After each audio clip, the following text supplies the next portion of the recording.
Je vais rouvrir l'image de tout à l'heure, vous l'avez peut-être déjà ouverte, fichier ouvrir, et on va rouvrir l'image exemple.jpg. On a vu tout à l'heure, quand on faisait image taille de l'image, on retrouvait les dimensions de l'image. Ici, je vais pouvoir redimensionner si j'ai besoin pour mon travail que cette image ne fasse plus que 50 cm. Ici, je vais tout simplement mettre 50 et ça va recalculer la largeur hauteur. Alors ici, sur mon exemple, c'était un carré, donc on retrouve la même valeur. Mais ici, comme j'ai les petites accolades, ça va recalculer automatiquement si je mets la largeur que je souhaite par rapport à la hauteur besoin. Je valide, ça va donc réduire mon image parce qu'elle est passée de 130 cm à 50 cm. Mais par exemple, mon image, je voudrais qu'elle fasse que 40 cm de large par 50 de haut. Ici, elle fait 50 par 50. Je vais pouvoir la redimensionner. Image taille de la zone de travail. Ici, la zone de travail, c'est l'intégralité de mon image. Image taille de la zone de travail. Et je vais pouvoir changer ma taille, largeur, hauteur. Ici, je voudrais qu'elle fasse 40 cm de large. Qu'est-ce qui va se passer? Ici, il va avoir 5 cm coupés à gauche, 5 cm coupés à droite.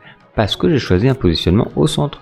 Mais je peux choisir que ça coupe complètement la partie ici de 10 cm ou à l'inverse ici de 10 cm ou suivant là où je clique, là où il y a le point au milieu.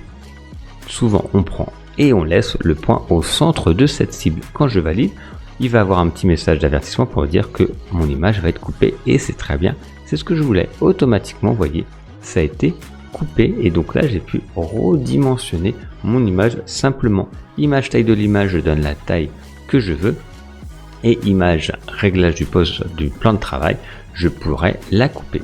Et ici j'ai une autre fonctionnalité, je reviens juste après dessus exprès, la résolution.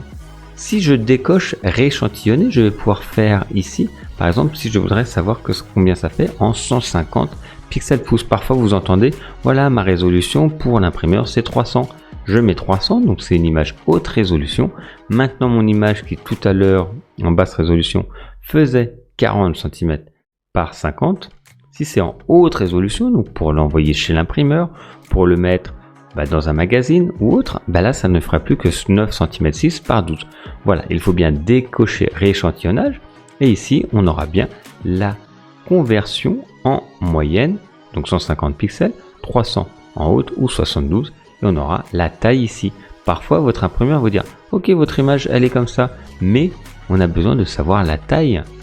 Donc vous allez faire image taille de l'image et vous mettez 300 et là comme ça vous allez savoir si votre image est de bonne qualité ou assez grande pour être imprimée. Voilà les petites astuces et on va continuer à voir encore d'autres outils.